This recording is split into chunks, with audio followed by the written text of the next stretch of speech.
I would like to read the 1 Corinthians chapter 3 verse 16 to 17. And then we will also read 2 Chronicles 7:14. In 1 Corinthians chapter 3 verse 16 to 17 says, "Know ye not that you are the temple of God, and that the Spirit of God dwelleth in you? If any man defile the temple of God, him shall God destroy. For the temple of God is holy, which temple you are."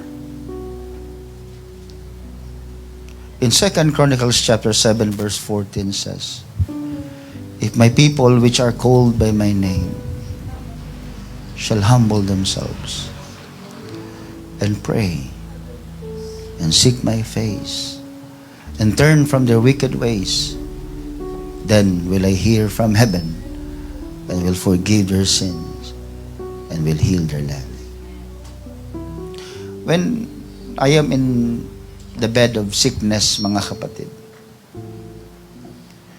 umaalingaw-ngaw sa pandingin ko hanggang sa magising ako, mga kapatid. Paulit-ulit, "If my people which are called by my name shall humble themselves." And every time na magigising ako, sabi ko, "Lord, ano pong ibig sabihin, Panginoon? I know this verse. I know I quoted this. I already teach this in Bible study. But what is the meaning of this, Lord?" And then I read the whole chapter of chapter 7 and the succeeding chapters.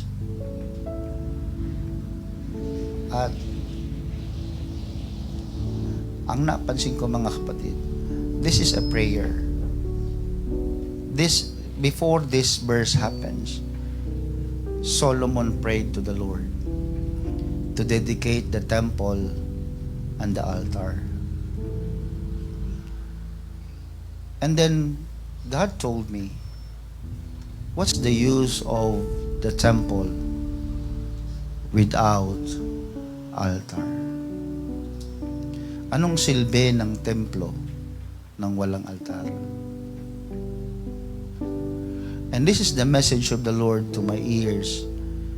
So I would like to preach to you today, the temple with no altar. And we don't want to happen that our temple is no altar. Ayaw nating mangyari ng ating templo ay mawalan ng altar. Kaya sa araw na ito, mga kapatid, bago matapos ang taon, the Lord spoke to my heart, and I want to preach this to you, to the church of UPC Care, the temple with no altar. Can you please close your eyes? Lord Jesus, again, without you, Lord, we can do nothing, Jesus. Help us, Lord, to understand your words, and help us, Lord, to use our altars, oh God. In the name of Jesus Christ, I pray. Amen and amen. Clap your hands to the Lord. Amen and amen and amen. You may be seated. When we talk about altars, brethren, the word altar means to slay. It is meant for sacrifices. Ang altar ay gamit para sa sakripisyo. It is usually erected or placed wherein the public can see it. Walang altar na sekreto. Ang altar ay itinatayo sa lugar na kung saan lahat ng tao ay napapansin ito. The Bible recorded the first altar was recorded and erected by Noah in Genesis chapter 8 verse 20. And it was followed by Abraham in Genesis chapter 12 verse 7. And followed by Isaac in Genesis chapter 26 verse 25. And followed by Jacob in Genesis chapter 33, verse 20. And finally, it was erected by Moses in Exodus chapter 17, verse 15. These people, they build altars for the Lord because they want to emphasize sacrifices, sakripisyo. Actually, in tabernacle, may dalawang klase ng altar. The altar of burnt offering or the brazen altar and the altar of incense. Doon sa tabernakulo, mga kapatid, ang dalawang pinakamahalagang bagay sa tabernakulo ay ang dalawang altar na ito. You cannot go inside the tabernacle without passing through the burn or the altar of burn offering o the brazen altar. Mas kilala siya sa salitang brazen altar sapagkat siya'y gawa sa bronze. At doon inilalagay lahat ng mga handog nila na sinusunog para sa Panginoon. Yun ang mahalaga sa lugar na yon. Pagpasok mo sa tabernakulo, yun ang unang-unang mo makikita. Sinusunog doon ang mga handog para sa Panginoon. At ang pangalawang altar ay ang altar ng insenso, na kung saan yun ay palaging mayroong usok doon, mga kapatid. Insenso na kung saan humahalimuyak sa kabuuan ng tabernakulo, mga kapatid. At ang altar na yan ay tumutukoy sa kamatayan. Because altar always speaks about sacrifice. At kapag ang altar ay tumutukoy sa sakripisyo o kamatayan, at ang kamatayan ay patungkol sa pagsisisi, at ang pagsisisi ay ang altar. So, ibig sabihin, mga kapatid, and every time you approach the tabernacle of the Lord, and every time you approach God, the first thing that the Lord wants us is to sacrifice. Hindi ka pwedeng lumapit sa Panginoon nang hindi ka nagsasakripisyo. That's why the first glance, pagpasok mo doon, mga kapatid, is the place wherein you could give your sacrifices to Him. That's why you can enter to the courts of the Lord with praise, sacrifices of praise. That's why the altar speaks of death. Walang pumupunta doon sa altar, mga kapatid, na nabubuhay. Lahat na nagpupunta doon sa altar, mga kapatid, ay it means kamatayan. Because the altar speaks of death. And death speaks of repentance. So altar is repentance. At pag pinag-usapan naman po, mga kapatid, ay templo. The tabernacle was first called the temple of the Lord in 1 Samuel chapter 1 verse 9. Heaven is called also as God's temple. The church is also called as the temple in 1 Corinthians chapter 3 verse 16 to 17.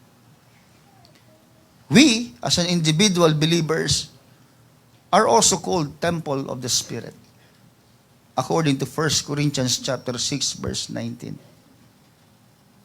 Therefore, the temple is the abode of God, bahay ng Diyos, na kung saan ang kanyang kapangyarihan ay nananatili. Ang Diyos ay nasa lahat ng lugar. Pero ang Diyos ay nagnanais na pumili ng kanyang panananahanan ng kanyang kapangyarihan. At lahat ng sinabi ko na yun, mga kapatid, ay tumutukoy sa templo. Pero listen to me, brethren. I'm just laying down you the foundation of everything. But let me tell you this point. But altar was first came before the temple. Hindi nagkaroon ng templo una. Ang unang itinayo, mga kapatid, ay ang altar. Mapa kay Noah man, kay Abraham, kay Isaac, kay Jacob, o kay Moses, all these people build altars and not temple. Because temples without an altar is nothing or useless. Kaya ang mga tao noong unang panahon, mga kapatid, they don't care about building temples. Because God instituted first in the mind and the hearts of men is the altar of God. Because going to temple without sacrifice is a nonsense. Because going to the church without going to the altar to repent is useless. Because we are expected to use the altars. Even without a temple. So aning kong simbahan kung wala namang altar? Aning kong templo kung wala namang silbi ang altar? Ba't pa tayo magpupunta sa simbahan kung di rin naman tayo magsisisi ng ating kasalanan? Ba't na rin tayo pupunta sa simbahan kung di naman tayo sasamba at magpupuri sa Panginoon? Anong pagkakaiba ng ginagawa natin sa loob ng tahanan na nanonood ng TV, nanonood sa internet, nanonood ng pelikula? Anong pagkakaiba natin, mga kapatid, sa mga pagpupulong sa sanlibutan? Wala. That's why the temple is created later, but the altar of the Lord was first instituted. Everybody say amen. It's a place wherein, ang altar ng mga kapatid, it's a place wherein we allow God to consume our inner man. We allow God to consume us. Ang altar, mga kapatid, hallelujah, ay lugar na kung saan hinahayaan natin ng ating kaluluwa, ang ating sariling pagkatao, mga kapatid, ay sinusupok ng Diyos. Kinukonsume ng Diyos. Sinusunog ng Panginoon. Alam niyo ba, mga kapatid, na si Abraham po, nung kanyang nilatag ang kanyang anak doon, mga kapatid, sa isa sa mga bundok ng Moriah, mga kapatid. Nung inihiga niya ng kanyang anak to offer Isaac, mga kapatid, actually, it is not just Isaac that was offered in that mountain. It is Abraham's life. Ang akala natin, madaling basahin sa isang kwento, pero hindi natin alam, mga kapatid, na nung akma ng papatayin ni Abraham ang kanyang anak, mga kapatid, it was Abraham's inner man was about to sacrifice. It was about the plans of Abraham. It was about the desires and dreams of Abraham. He was totally consumed by God. Sino namang tao, mga kapatid, ang papayag na patayin ang kanyang sariling anak? Kung hindi ka consume ng Diyos, kung hindi binago ng Diyos ang puso mo, ang isip mo, sira ka ba para patayin ang sarili mong anak? Of course not. But because God changed him, because God consumed him, pinago siya ng Diyos. Ang kanyang plano, ang kanyang mga pangarap, ang kanyang desires, pinago ng Diyos. Kaya kayang-kayang ihandog ang kanyang anak sa Panginoon. An altar is a place wherein God consumes us. When Prophet Jonah consumed by the fish, it was actually God consumed him. Nung nilunok ng malaking isda itong si Prophet Jonah, ang totoong lumunok sa kanya ay hindi isda, kundi ang Diyos. Nilunok siya ng Diyos, mga kapatid, para iparamdam sa kanya na mas makapangyarihan ang desire ng Diyos kaysa sa desire ng tao. Mas makapangyarihan ang plano ng Diyos kaysa sa plano ng tao. And he repented. Doon, gumawa siya ng altar sa loob ng tiyan ng isda. Nanalangin, humingi ng tawad sa Diyos. Because he was consumed by God. Ang altar, mga kapatid, hallelujah, yan ay lugar na kung saan tinatanggal ng Diyos ang ating mga desires. Tinatanggal ng Diyos ang ating mga sariling plano. At binibigyan niya tayo ng plano niya, mga kapatid. When Jesus Christ is in Gethsemane, he was consumed by the will of God. And he prayed, Lord, not my will, but thine will be done. Meaning to say, Lord, consume mo na ako. Nilamon na ako ng iyong kalooban, Lord. Hindi ko na pwede pang gamitin ang sarili kong kalooban. Hindi na ako mismo ang masusunod, Panginoon, kundi ikaw na. Sapagkat ikaw na nagkukonsume sa akin. Yan ang trabaho ng altar, mga kapatid. Baguhin tayo, mga kapatid. Oh, hallelujah. I love that scene, mga kapatid. And every time I read my Bible, I love that scene. Kitang-kita ko, mga kapatid, na bagamat si Kristo ay nagkatawang tao, mga kapatid, sa kanyang pagiging tao, mga kapatid, pinangunahan niya, gusto niyang pangunahan ang kalooban ng Diyos, pero nanaig pa rin ang kalooban ng Panginoon. At sinabi niya, hindi ang kalooban ko, Lord, ang masusunod.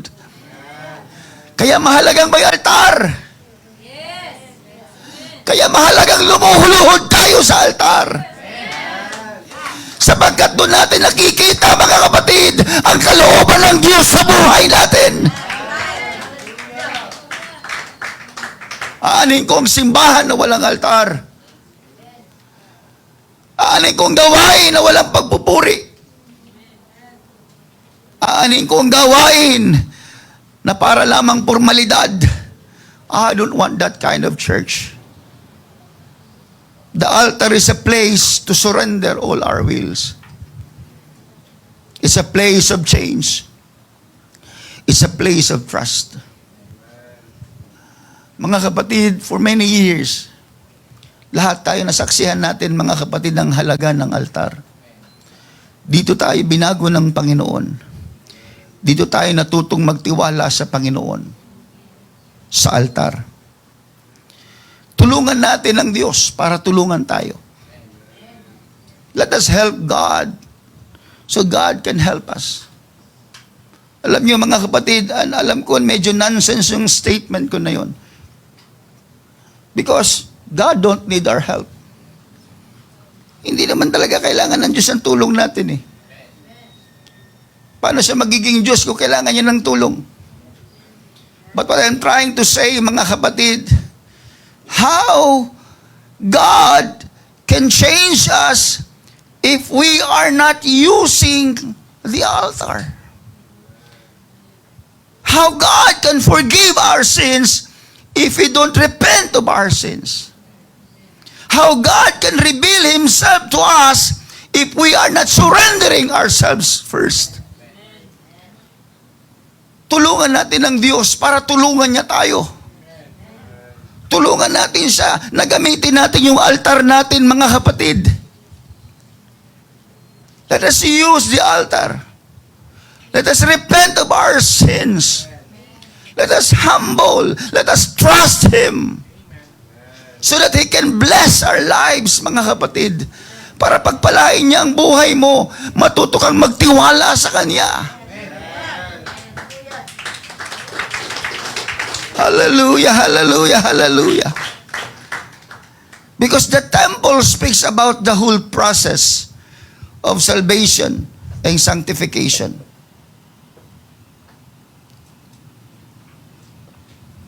Sa tabernacle plan, mga kapatid, pagpasok mo pa lamang doon, ang unang bubungad sa iyo ay ang brazen altar. And the brazen altar requires blood. And blood means death. And death means repentance in the New Testament. The brazen laver is the next. Katabi po mga kapatid, hallelujah, ng brazen altar is yung brazen laver naman. Isang parang malaking batya, mga kapatid, na punong-puno ng tubig. Doon naman naghuhugas, mga kapatid. It requires water. Maghuhugas ng kamay doon ang mga priest. And when we talk about water, it means about burial. It's all about water baptism. And in the tabernacle, mga kapatid, there's also the Ark of the Covenant, of which it speaks about the Spirit of God. And when we talk about Spirit, we talk about resurrection. And we talk about resurrection, it's about the Holy Ghost baptism. So as you can see, mga kapatid, the repentance, the water baptism, and the Holy Ghost baptism is already pictured in the Old Testament. Napakaganda po ng plano ng Panginoon sa buhay natin. Hindi tayo nabuhay sa Old Testament. Nabuhay tayo ngayon sa panahon na ito, nang lahat ng inihanda ng Diyos noon doon, ngayon ay libreng-libre mo nang makukuha. And all we need to do is to believe in God. To be faithful in Him. O Pastor, baptized na ako. I received the Holy Ghost, Pastor. Okay na ako, Pastor. No. Because in the tabernacle, hindi naman tumitigil yun doon eh. May sanctification process pa tayo. May holiness procedures pa tayo, mga kapatid. Pagpasok mo doon, mayroon table of shewbread. Ano yung table of shewbread doon sa loob ng holy temple, mga kapatid, sa tabernakulo? It means about the Word of God, the bread of life. Kaya nga, table of shewbread. At nandun din yung candlestick, the 7 candlestick, na kung saan lumiliwanag sa buong tabernacle. It's all about light. It's all about witnessing. At nandun din, mga kapatid, yung altar of incense, of which, yung prayer. So you see, mga kapatid, mayroon pa tayong sunod na gagawin. Hindi lang tayo dapat na bautismuhan. Hindi lang tayo dapat nag-aattend ng church. Hindi lang tayo dapat na feel ng Holy Ghost. We need to continue in the table of shewbread. Continue in the Word of God. Continue witnessing. Continue, mga kapatid, witnessing. Share the good news of the Lord. Minsan, mga kapatid, akala natin, mga kapatid, ang pagiging templo ng Diyos ay sapat na. But let me tell you this one thing, mga kapatid. Being temple is not a one-time event. It is a never-ending process. Walang humpay na proseso. Ang pagiging Kristiyano ay hindi isang araw. Ang pagiging Kristiyano ay walang humpay na proseso. Araw-araw kang nagsisisi. Araw-araw kang nagbabasa ng Biblia. Araw-araw kang nananalangin. Araw-araw mo kailangan ng presensya ng Diyos. It's a never-ending process. It is not just one-time repentance. It is not just one-time receiving of the Holy Ghost. It's not just one-time holiness, one-time preaching. It's not just one-time going to church, one-time prayer, one-time worship. Mga kapatid, as long as we live, it follows.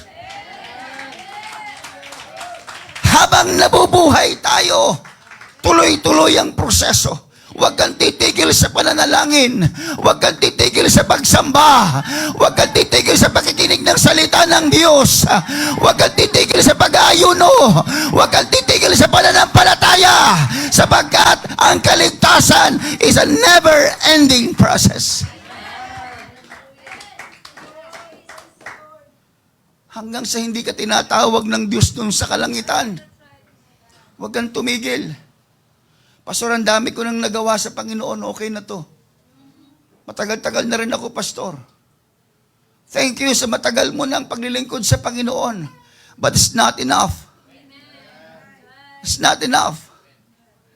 Hindi sasapat lahat ng ating kayang gawin sa ginawa ni Kristo, mga kapatid. Kaya nga God noted to Solomon about the use of altar after it was dedicated together with the temple. Yung binasa natin kanina, sa aklat po ng 2 Chronicles, nag-note ang Panginoon kay Solomon nung hinandog ni Solomon ng altar at ang templo. The temple was filled with the glory of God after the prayer of Solomon in 2 Chronicles chapter 7 verse 1. Napakagandang basahin, mga kapatid. Napakagandang i-picture sa isipan mo.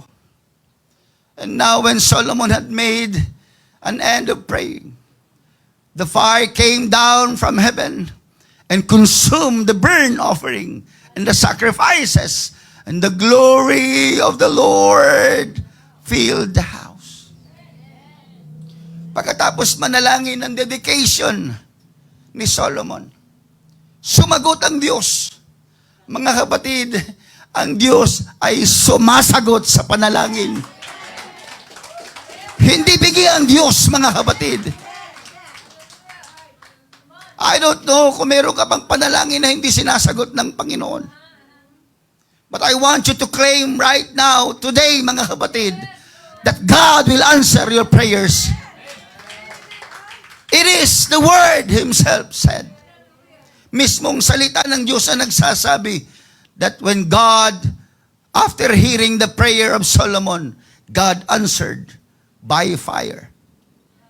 He accepted the offering. Tinanggap niya yung handog ni Solomon.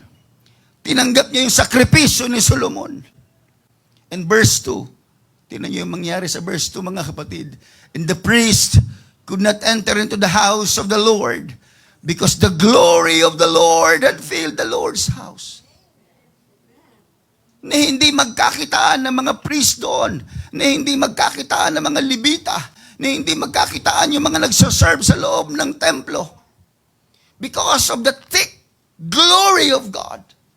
Sobrang kapal ng kapurihan ng Diyos nandoon sa lugar. And everybody was facing down, mga kapatid. Lahat ay nakayukyuk, mga kapatid, sa sahig. Dahil nakikita nila ang kaluwalhatian ng Panginoon. There was no instrument, Brother Jason. Walang instrumento. Walang maingay. But right just after the prayer of Solomon, mga kapatid, the glory of the Lord appeared into the temple. Oh, hallelujah. Bakit? Sapagkat ang ipinapanalangin ni Solomon ay yung altar. Ang inihahandog ni Solomon ay yung altar. Kaya ang Diyos mismo ay tumugon doon, mga kapatid. Sapagkat mahalaga sa Diyos ang altar. Gustong-gusto ng Diyos ang altar. Sumagot ang Diyos, mga kapatid. In verse 12 ng 2 Chronicles chapter 7, and the Lord appeared to Solomon by night and said unto him, I have heard thy prayer and have chosen this place to myself for an house of sacrifice. Do you remember what is altar? It's a place of sacrifice. Yung templo mismo, kabuuan. Sabi ng Lord, itong lugar na ito, pinili ko at tatawagin itong bahay ng sakripisyo. Isang malaking altar itong lugar na ito. That's why, hallelujah, hindi ako makaget over, mga kapatid. It keep ringing in my ears, mga kapatid, for the past 3 nights. Lord, ano bang ibig sabihin ng 7:14 ng 2 Chronicles? Naituro ko na ito. This is just a mere a promise, Lord. No, it's not just a promise. It's about the altar. Tungkol ito sa altar ng Diyos. Because the temple should not stop sacrificing. Ibig sabihin, mga kapatid, yung lugar na yan, dapat hindi titigil ang sakripisyo sa lugar na yan, sabi ng Panginoon. Ang templo, hindi dapat nauubusan ng sakripisyo. Ibig sabihin, sa loob ng simbahan, hindi tayo pwedeng magkaroon ng pananambahan na walang gumagamit ng altar. Huwag tayo pupunta sa church na hindi man lang tayo gumamit ng altar. Huwag man tayo pupunta sa simbahan na hindi man lang tayo nagsisi ng ating kasalanan. Oh, hallelujah, hallelujah, hallelujah. Because a non-functional altar is a defilement of the temple. I will not be preaching long, mga kapatid, as you can see. As you can hear, nahihirapan ako. But let me tell you, a non-functional altar is a defilement of the temple. Kapag ang altar ay hindi gumagana sa simbahan, yan ay pagwasak sa templo. Yan ay kasiraan ng templo. 1 Corinthians chapter 3 verse 16 to 17 na binasa natin kanina, know ye not that you are the temple of God, and that the Spirit of God dwelleth in you. Listen, brethren, if any man defile the temple of God, him shall God destroy. For the temple of God is holy, which temple you are. If any man defile the temple of God. Ang sino mang magwasak. The word defile means to destroy, to corrupt, to neglect. Ang sino mang hindi gumagamit ng altar, ang sino mang hindi nagsisisi ng kasalanan, ang sino mang hindi nagpapakumbaba sa Diyos, ang sino mang hindi nagpapasakop ng kalooban niya sa kalooban ng Diyos, ay winawasak niya yung kanyang templo. Ang sarap pakinggan na tayo ay templo ng Diyos. Pero kung wasak naman pala yung templong yan, anong pakinabang ng Espiritu ng Diyos dyan? Hindi ka pananahanan ng Diyos. Kung ang templong yan ay wasak, kung walang altar gumagana dyan, hindi papasok ang Diyos dyan. Hindi papasok ang Espiritu dyan. Isa kang templong walang kwenta. Kung ang altar ay hindi gumagana. We need altars.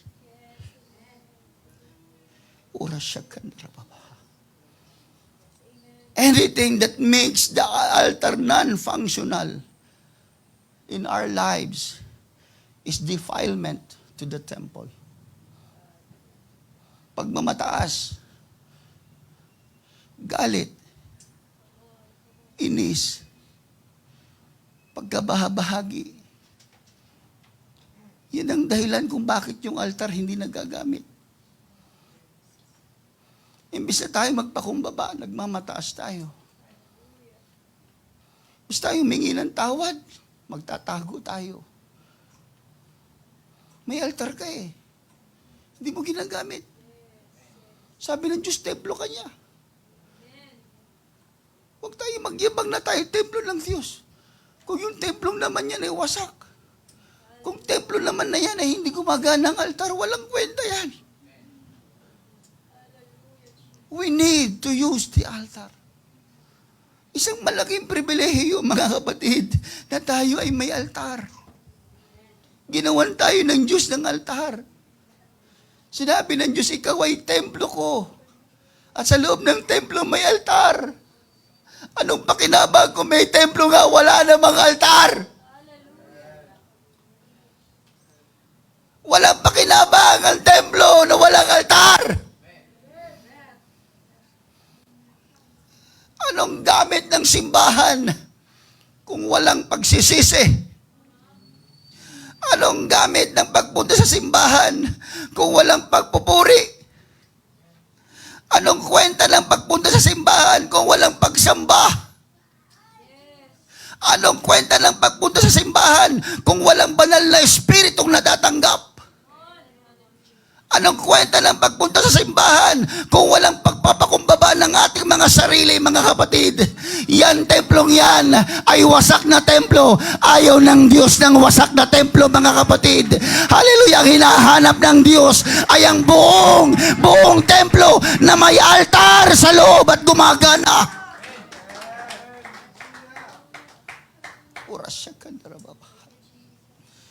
Oh, hallelujah.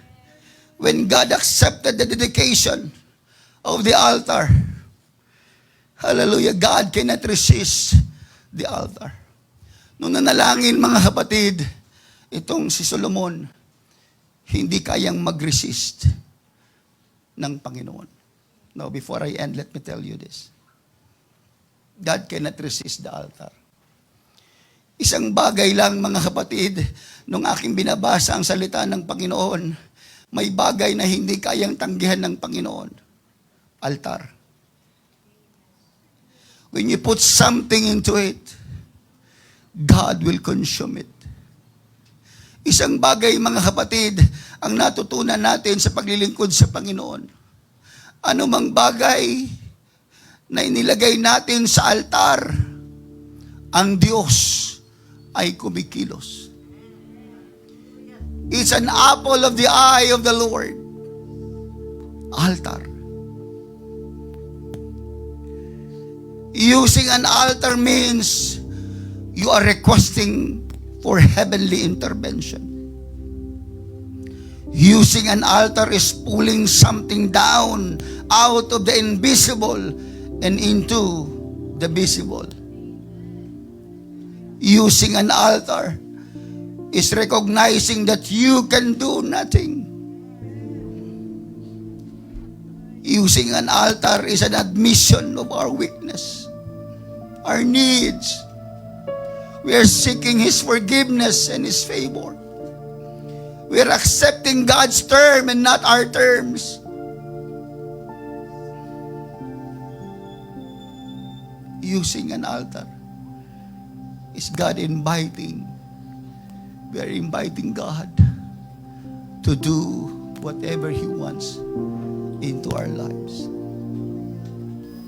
If my people which are called by Thy name shall humble themselves and pray and seek my face and turn from their wicked ways, then I will hear from heaven and I will forgive their sins and will heal their land.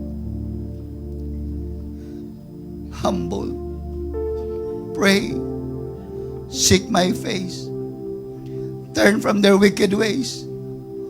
All of these are characteristics of the altar. Lahat ng yan ay tumutukoy sa altar. Ang sabi ng Panginoon kay Solomon, ang sino mang tao na mga anak ko, sabi niya, na gumamit ng altar at magpakumbaba at manalangin at hanapin ang aking mukha at talikuran ng kanilang mga masamang gawa, ako'y makikinig mula sa langit, ako'y magpapatawad at ako'y magpapagaling ng kanilang bansa, ng kanilang buhay, ng kanilang kaluluwa. Brethren, mga kapatid, let us not be settled being a temple without altar.